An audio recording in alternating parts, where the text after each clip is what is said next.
इस वक्त हमारे साथ member of parliament Jugal Kishore जी है। सर 9 साल कंप्लीट हो गए नरेंद्र मोदी की सरकार को लेकर।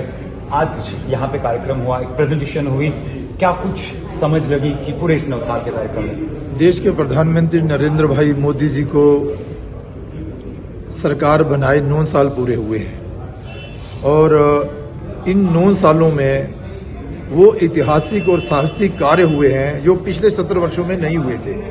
देश का मान सम्मान तो बड़ा ही बड़ा, देश की छवि भी अच्छी उभर कर सामने आई, देश आर्थिक दृष्टि से ऊंचाइयों पर गया, लेकिन इसके साथ साथ ही देश में तेज गति के साथ विकास भी बढ़ा।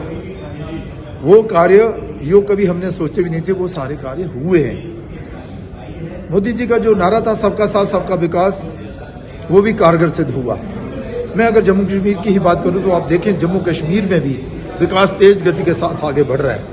इस उपलक्ष्य पर आज अजय भट्ट जी जो रक्षा राज्य मंत्री हैं वो जम्मू में आए थे और वरिष्ठ पत्रकारों के साथ उनकी एक मीटिंग हुई, चर्चा हुई बहुत अच्छे माहौल में, और सब ने सराहना की कि ये जो 9 साल रहे हैं ये 9 साल सराहनीय रहे हैं, 9 साल बेमिसाल रहे हैं और अभी 1 साल और है, लेकिन उसके बाद भी देश का प्रधानमंत्री नरेंद्र मोदी ही बनेंगे। एक ऐतिहासिक पल कल पार्लियामेंट जो है नेशन को दिया कि नई बिल्डिंग जो है नरेंद्र मोदी ने पूरे नेशन को दे दी।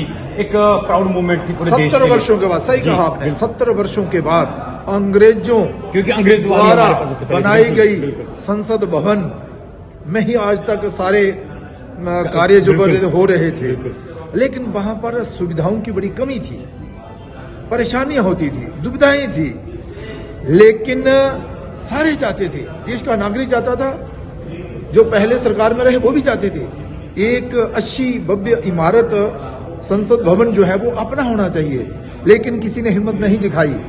ये कोई 56 इंच सीने वाला ही ये हिम्मत दिखा सकता था। आपको हिंदुस्तानी होने के नाते कितना फोकस हुआ? बहुत बहुत गर्व महसूस हो रहा है। मैं देश के नागरिकों को और देश के नागरिकों की तरफ से नरेंद्र भाई मोदी जी को बधाई देना चाहता हूं, जिन्होंने हमारा सिर जो है वो गर्व से ऊंचा उठा दिया। 2024 में भी इलेक्शन होने वाले, 2024 में भी नरेंद्र मोदी नमो नमो ही होगा। धन्यवाद।